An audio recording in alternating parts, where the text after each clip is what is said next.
After a month of speculation and waiting, the Supreme Court is finally addressing some of the nation's most prominent issues, notably affirmative action, voting rights, and same-sex marriage. Yesterday, the court sidestepped the affirmative action issue featured in the Fisher versus the University of Texas case by voting 7-1 to yield the case back to the lower courts.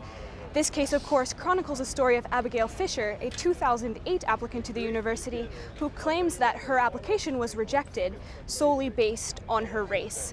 Now, of course, advocates of diversity on college campuses will certainly be tracking this case as it goes down to the lower courts. But as seen in the posters on the Supreme Court today, the question that we're all waiting for seems to be same-sex marriage.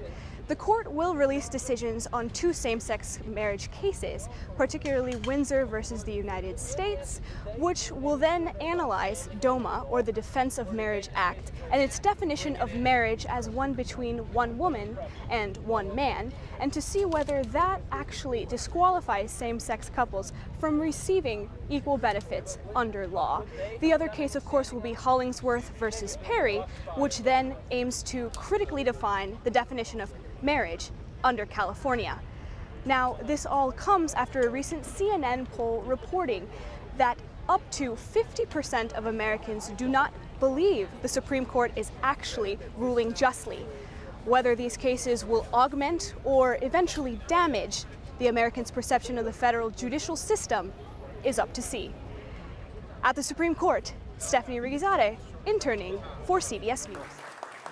During a visit to Washington, D.C. last week, the presidents of Guatemala, Honduras, and El Salvador urged Congress to do more to stop the influx of unaccompanied minors from Central America to the U.S. Honduran President Juan Orlando Hernandez says violence in his country is driving the children to leave. Washington must understand, comprehend that if there exists drug violence in Central America, if there is no peace, if there are no opportunities, it's an enormous cost to the United States. In an attempt to confront the current situation, House Republicans have proposed a bill that includes $659 million in emergency funding. It allots over $400 million to the Department of Homeland Security for border enforcement and additional court judges, and almost $200 million to the Department of Health and Human Services to care for the immigrant children.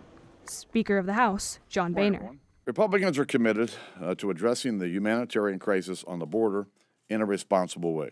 The House Republican bill, however, falls short of a Senate proposal by about $2 billion and fails to adequately address the problem, according to House Democratic leader Nancy Pelosi. I was fully ready to accept a bill that was smaller in number for a shorter period of time. But what they came back with was something so small and with different priorities that did not meet the humanitarian needs, their due process needs, their safe repatriation needs. Members of Congress start their 5-week vacation on Friday, so any other action on the crisis before September is highly unlikely.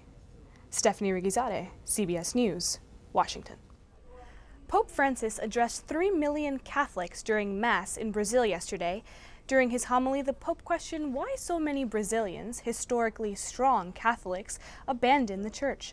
The pontiff speculated the Church may be a prisoner of its own rigid formulas that could speak to people in their infancy, but not to those come of age. It will be 3 years until the next World Youth Day in Krakow, Poland. After a 3-year break, Israeli-Palestinian peace talks begin tonight after Israel agreed to release 104 Palestinian prisoners. The State Department confirmed that tonight's iftar dinner will be held in observance of Ramadan, the Muslim month of fasting. And the United States men's soccer team took home its first Gold Cup win since 2007 yesterday. Brick Shea scored the game's only goal against Panama in the 69th minute. The tournament win comes after an 11-game winning streak under head coach Jurgen Klinsmann, who was suspended from the match for dissent towards the referee during last week's semifinal against Honduras.